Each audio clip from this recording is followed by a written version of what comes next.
Oh non, à tous, je vous présente aujourd'hui une pizza crue.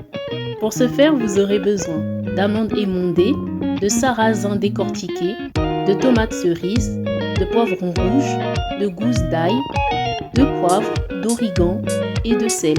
Donc dans quelques instants, je vous montre comment je réalise cette recette. Tout d'abord, dans mon mixeur, je vais mettre les amandes émondées. Ensuite, je vais mettre les gousses d'ail, le sarrasin décortiqué que j'aurais fait tremper une nuit. À tout cela, je vais ajouter de l'origan pour le côté très italien. Je vais mettre également du poivre en poudre et du sel.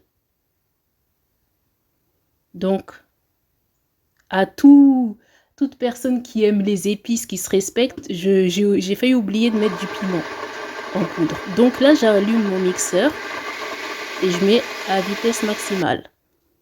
Donc après avoir mixé tous mes ingrédients, j'obtiens une pâte à pizza crue. Là, j'ai étalé ma pâte sur du papier de cuisson et j'ai rajouté une cuillère de psyllium en poudre. Avec ma spatule, j'ai créé un cercle qui représente la pizza, la forme de la pizza. Et j'ai coupé mes tomates cerises et mon poivron en petits morceaux pour l'étaler sur ma pizza. Voilà, je crée quelque chose d'assez décoratif, d'assez coloré. Je mets bien les tomates cerises autour de ma pizza. Voilà. Vraiment, c'est vraiment une pizza vraiment qui nous fait voyager en Italie, à Naples, tout ça. Même j'y ai été quand j'étais plus jeune, en tout cas quand j'étais toute petite. Donc vraiment, c'est un retour en enfance à travers cette recette. Donc là, je prends le temps de bien mettre mes aliments sur ma pâte. Et vraiment, il y a vraiment tous les bénéfices de ces ingrédients parce que, comme je dis, c'est des ingrédients naturels. Et vraiment, vous sentirez presque pas la différence avec la pizza que vous avez l'habitude de manger.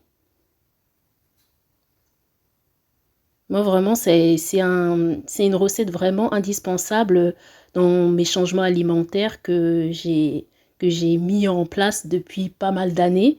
Et je trouve que ça m'a changé la vie. Et vraiment, je vous conseille à tous de faire ça aussi chez vous ou même autre part. Mais en tout cas, c'est vraiment une expérience à tester.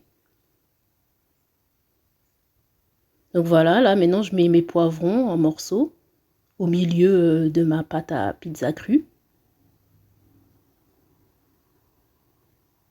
Donc là, je termine par ajouter un peu d'origan en poudre pour vraiment rappeler la touche italienne, italiano. Donc là, je vous montre le résultat final et je vais mettre ça au déshydrateur pendant 12 heures et à 45 degrés. Donc, si tu as aimé cette vidéo, n'hésite pas à la liker, à laisser un commentaire en barre d'infos et surtout à t'abonner sur ma chaîne. Salut!